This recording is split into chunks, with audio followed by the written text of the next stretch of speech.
Бос аяқ Barefoot 2014 бай отбасында туылғанына қарамастан Джей әкесімен, әсіресе отбасымен ешқашан тіл табыса алмағандықтан үйден кетіп, Лос-Анджелеске жалғыз өмір сүруге шешім қабылдады. Бірақ Лос-Анджелестегі өмір тез нашарлады. Ол күнделікті құмар ойынға салынып, үнемі қиындыққа ұшырап, қарызға батты. Қарыздан шығатын жол таппай, пробация бойынша психикалық ауруханада күзетші, janitor болып жұмыс істеді. Бұл ол армандаған өмірден мүлдем алыс еді. Бір күні барға барған Джей кенеттен қарыз жинаушы Винсент кездесті. Винсент ақшаны талап етті, бірақ Джейде ештеңе жоқ екенін мойындады. Винсент жұмаға дейін уақыт берді. Егер қарыз жабылмаса, адамдары оны мәңгілікке шешеді деп қорқытты. Сол күні жұмыста Джей әріптесінен ақша қарыз сұрады, бірақ әріптесі де кедей екен. Ол Джейге кеңес берді. Інісі Джерри үйлену тойына үйге, Нью-Орлеанға қайтып, әкесінен ақша сұра. Сол кеңеске құлақ асып, Джей ата-анасына қоңырау шалып келетінін айтты. Қоңырауда өтірік айтты.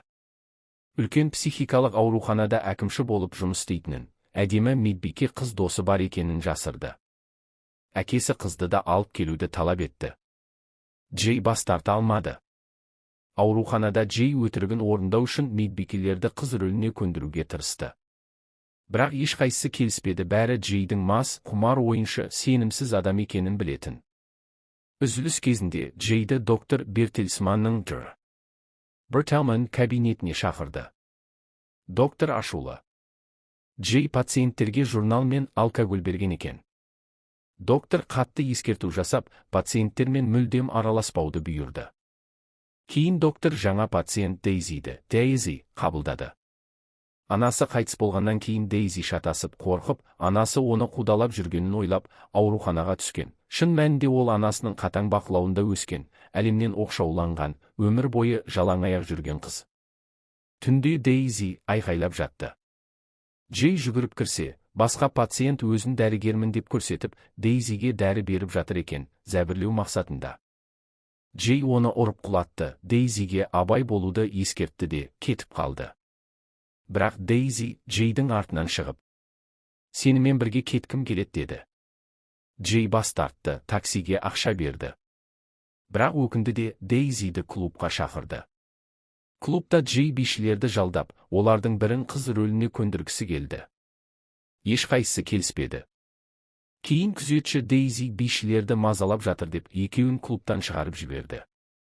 Амалы таусылған Джей кенет жоспар құрды. Дейзиді жалған қызы етіп көрсетпек болды. Келесі күні Дейзині Нью-Орлеанға бірге баруға шақырды. Жолда Джей үнемі ескертті. Сен медбике болып жұмыс істейсің деп айт. Дейзи түсінбесе де келісті. Ұшақта Дейзи бірнеше қиындық туғызды. Дәретханада айқайлады, ұйықтап жатқан жолаушылардың шамын жақты, бизнес классқа кіріп, рұқсатсыз отырды. Үйге келгенде Дейзи Джейдің анасына таныстырылды. Анасы оны қонақ бөлмесіне демалуға жіберді. Джей сыртқа шығып темекі шеккелі тұрғанда әкесі келіп сөйлесті. Әкесі гаражын көрсетіп, жаңа сатып алған сирек көлігін мақтанышпен айтты. Кешкі ас кезінде інісі Джейдің жұмысы туралы сұрады. Джей тағы өтірік айтты. Ең үлкен психикалық ауруханада әкімшімін. Дейзи күліп, ойынға қосылды. Джей жаңа бизнес ашқысы келетінін, қосымша қаржы керек екенін айтты. Әкесі күмәнданды, бірақ Дейзи ара түсіп сендірді. Әкесі ақырында келісіп, ақша беруге уәде берді. Келесі таңертең Джей анасының дауысынан оянды. Дейзи ваннаны тазалап жатыр екен. Джей сұрағанда Дейзи, үйде анам әрқашан осылай істейтінмін десе, сүйіспеншілікке ие боласың деп айтатын деді.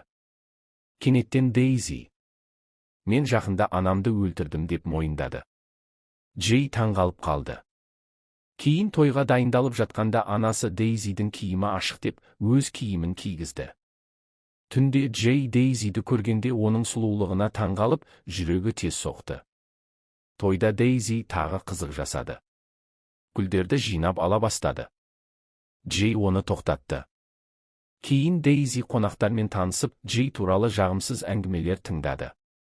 Ойыншы, әйел құмар, сенімсіз деген сөздер. Дейзи Джейді биге шақырды. Олар билеуде жүргенде анасы Джейді алып кетті. Дейзи әкесімен биледі. Әкесі Дейзиден Джейдің шынайы жұмысын сұрады. Дейзи жауап бермеді. Әкесі қысым көрсетті. Дейзи паникаға ұшырады. Әкесі Дейзині ауруханаға қайтаруды талап етті. Джей қарсы шықты. Ол сау. Ақырында шыдай алмай шындықты айтты. Мен ауруханада күзетшімін. Дейзи сол жердің пациенті. Әкесі қатты ашуланды. Кейін Джей мен Дейзи кетуге шешім қабылдады.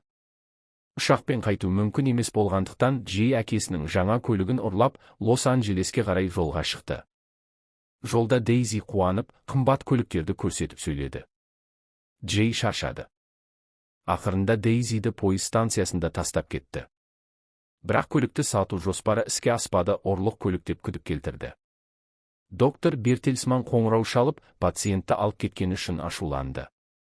Джей шаршап, Дейзидің аяқ киімін көріп өкінді де қайтып барды. Дейзи станцияда күтіп отырды. Кешке күзетші көмектесті, бірақ Дейзи жігітім келіп қалады деді. Ақырында Джей келді. Дейзи қуанып жылады. Келесі күні супермаркетке барды. Джей сыртта темекі шегіп тұрғанда полицияны көріп қорқып, Дейзині алып қашты. Полиция қуғынға түсті. Түнде Джей шаршап тоқтады. Полиция тағы келді. Дейзи полицияның кілтін алып тастады. Джей қашып кетті. Кейін лагерде тоқтады. Джей Дейзиге өткен өмірін айтты. Ақша үшін әйелдермен байланысқанын мойындады. Тағы бір күні жанармай бекетінде Джей Дейзиге көлік жүргізуді үйретті.